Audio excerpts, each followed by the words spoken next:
Mela, miegħi fl-studios għandi l-Latif illi ġej mill-komunità Ahmadija Musulmana Ġammat f'Malta.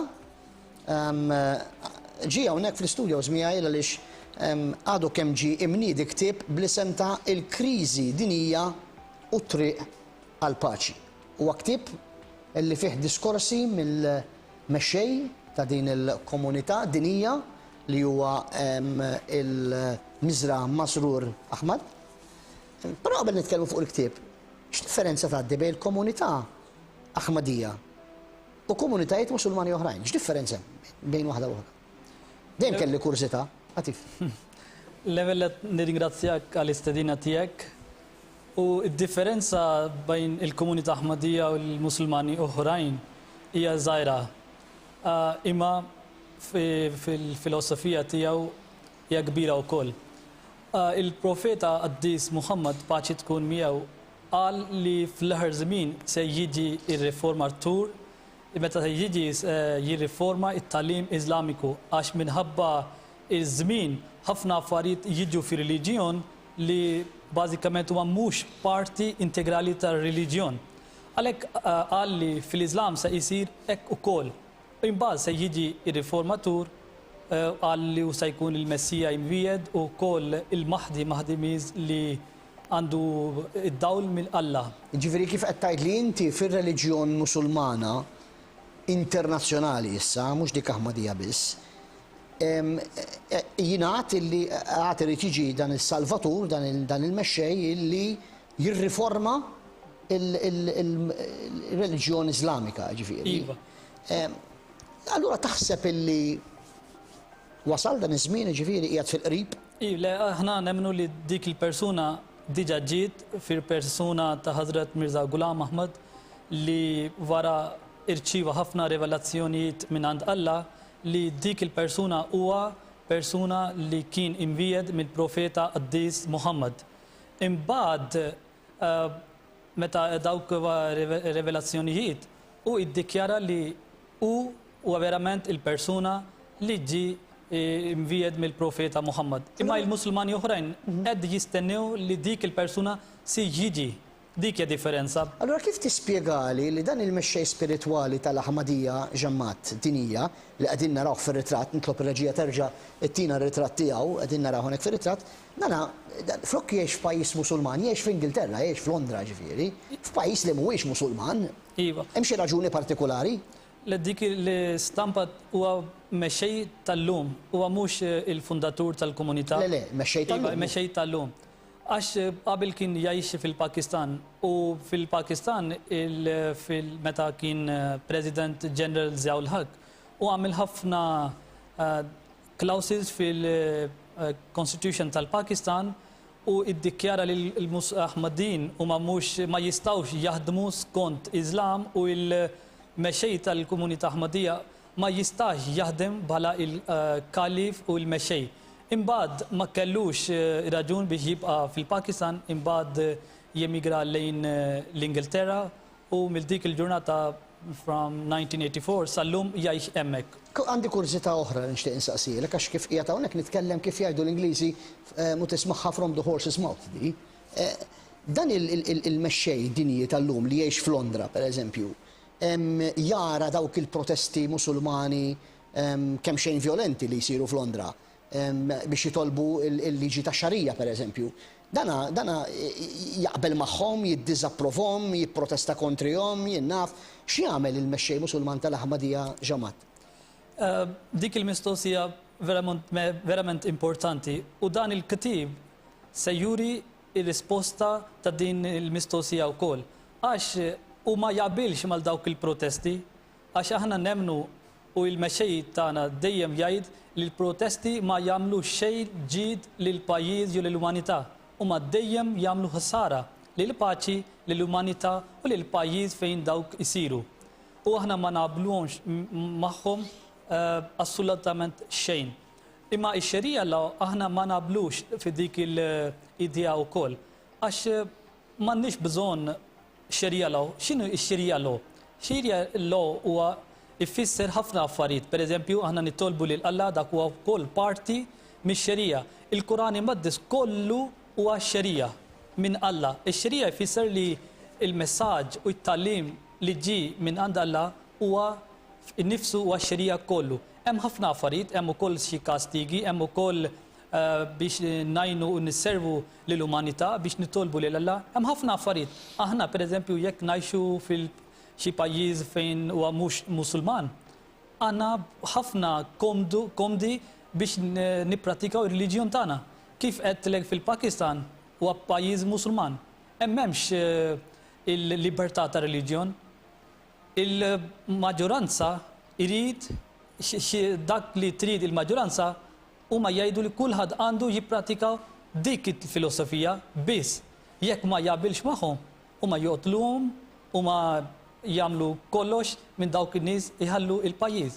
Imma hawnhekk pereżempju jekk jien ngħix f'Malta, jiena ferħan ħafna biex nista' nippratika r-reliġjon tiegħi, mhux nippratika biss, imma nista' naħsem mal-oħrajn l-idejat importanti għax kull bniedem u kull reliġjon u kulħadd għandu ħafna biex jagħti lil ħaddieħor. Fil-fatt waqfek hawnhekk għax interessanti li semmejt inti qed tgħid li inti qed tgħix f'Malta, qed tgħix f'pajjiż fejn il-libertà tal-espressjoni hija waħda mill-prinċipji li nħadnu aħna bħala pajjiż żgħir u allura nippermettu anke lil ħaddieħor li jesprimi l-opinjoni tiegħu sakemm ma jimponix fuq il-maġġoranza u tpoġġi pressjoni, allura kulħadd liberu illi jipprattika dak li jrid. Però il-reliġjon Musulmana, il-pajjiżi Musulmani li bħalissa fil-maġġoranza għaddej minn konflitti diżastrużi. Min naf insemmu Sirja, Turkija, l-Afganistan, Pakistan, Mali, Lebanon, Ċaġakistan, Uzbekistan, Kirġistan, Iraq, Eġittu, Tunezija, Libja, Lebanon, Palestina, kull għandhom konflitti ta' nies imutu, mijiet ta' nies imutu. Mexxejja tagħhom joppressaw, x'inhu jiġri fid-dinja Musulmana tif allura? Sfortunatament dak li inti tgħid aħna nħossu kull jum, kull mument. U għaliex il-mistoqsija għaliex isiru dawk l-affarijiet. Dawk l-affarijiet jiġru għax dawn il-pajjiżi li huma pajjiżi Musulmani huma għax jiena dejjem qabel ngħid jiena rrid biex nagħti eżempju. Jekk hemm xi fl-ixkun tal-koka, jekk inpoġġu l-ilma minn floku, dak l-ilma ma jsirx koka. Jekk trid tagħmel koka għandek tagħmel dawk recipe dawk kollox biex isir il-koka. Jekk il-Musulmani aħna nagħmlu il-label tal-Musulman imma ma nippratikawhomx it-tagħlim Iżlamiku, aħna mhux Musulmani tajbin. Iva. L-Islam jgħid li m'hemmx sfurzar fil-reliġjon li kulħadd għandu dritt biex jippratika r-reliġjon li jemmen fih. Dak huwa it-tagħlim bażiku tal-Koran Imqaddes. Imma l-Musulmani ma jippratikawhomx dak it-tagħlim, dan huma t-tort tagħhom. L-Islam jgħid li il-ħakkima huma li isservu lill-poplu mhux biex ikunu tafu dawk għandhom is-siġijiet kbar jagħmlu xejn għall-poplu, jagħmlu kollox għalihom infushom. Dak mhux l-Islam, dak huma interessi personali ta' dawk in-nies jekk huma jridu biex isiru verament in-nies tajbin għandhom biex jemnu mhux jemnu biss jippratikaw it-tagħlim Iżlamiku skont il-filosofija profonda tiegħu. Kemm tgħin fuq dan il-ktieb? X'inhu l-kontenut proprju tiegħu, il-messaġġ ta' dan il-ktieb? Il-messaġġ huwa li kif aħna qegħdin nitkellmu dawk il-problemi madwar id-dinja, is-sitwazzjoni hija verament ħażina. U l-gwerer u l-konflitti huma naraw kważi kull ġurnata madwar id-dinja. U attakki terroristiċi wkoll qed jiżdiedu illum il-ġurnata. U dan il-kitib il-mexxej tagħna tkellem ċar fil-bini kbar tad-dinja fejn hemm jittieħdu id-deċiżjonijiet li jaffettwaw kważi lil kulħadd madwar id-dinja u ta' linji ċar li kif jista' il-paċi jista' jiġi stabilita. Ġifieri dan il-ktieb fih soluzzjonijiet. Iva, hemm soluzzjonijiet ħafna, hemm tliet punti importanti. Level li il-mexxej tagħna huwa jgħid li r-reliġjon huwa bażi tal-għada bejn l-umanità. Għalhekk kiteb li ittra wkoll lill-Papa Benedittu 16 u qal li ejjew naħdmu flimkien għal interess komuni tal-umanità. U t-tieni punt huwa li wkoll kiteb u ta' vera it-tri lejn il-mexxejja tad-dinja u t-tielet punt huwa li wkoll tkellem u ta' soluzzjonijiet importanti lil musulmani u jgħid li aħna bħala l-Musulmani għandna obbligu dan huwa d-dmir u d-dover tagħna biex nippratikaw it-tagħlim Iżlamiku u ninservu l-umanità ma notluhomx, ma nagħmlu ħsara lil ħaddieħor, imma ninservu, nagħtu ftit dak li għandna wkoll lil oħrajn ukoll. U ħaġa żgħira wkoll li hemm illum il-ġurnata hemm naraw ukoll problemi integrazzjoni fil-pajjiżi tal-punent li l-Musulmani morru biex jgħixu hemmhekk imma dik il-problema qed tiżdied. U wkoll ta' soluzzjonijiet li kif il-Musulmani jistgħu jagħmlu parti mal-komunitajiet lokali. Billi rispettaw il-liġijiet u l-kostituzzjonijiet ta' dawk il-pajjiżi.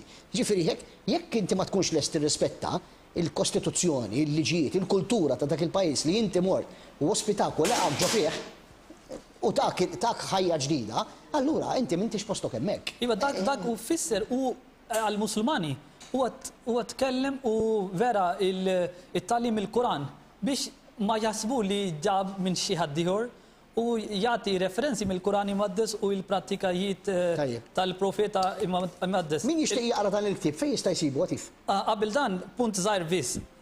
Il-Profeta Qaddis Muhammad qal li mħabba lejn pajjiżek huwa parti integrali tal-fidi tiegħek. Jien Musulman u jien ngħix hawn f'Malta għandi obbligu biex inħobb u nibqa' fidil lejn dan il-pajjiż u dejjem nara biex kif nista' ngħin dan il-pajjiż jekk kull Musulman jaħseb u jipprattika dan il-punt żgħar vera importanti. Jista' jgħix kull imkien fid-dinja. Iva. Dan il-kitib kulħadd jista' jieħu bixejn jekk irid ibgħatilna email amj@gmail.com u nistgħu nagħtu. Grazzi Għatif, grazzi ħafna. Grazzi inti. Grazzi tal-li ġejt, ħadgost nitkellem miegħek. Nixtieq verament noħodlok bidejk għaliex għall-ewwel darba f'ħajti qed tkellimt ma' xi ħadd li għandu reliġjon differenti minn dik li nħaddan jien u naqblu filosofikament fl-idea tagħna. Grazzi ħafna. Għatif dejjem jagħmel ħafna u ħafna ġid f'pajjiżna, naraw kull sena jipparteċipa bil-qalb anke fl-istrina. Illum ukoll ġab li simbolu ta' għaqda u solidarjetà għax ġab li l-frott, il-frott huwa simbolu ta' għaqda u solidarjetà. Nirringrazzjah. Intom ibqgħu magħna se morru għal waqfa pubbliċità.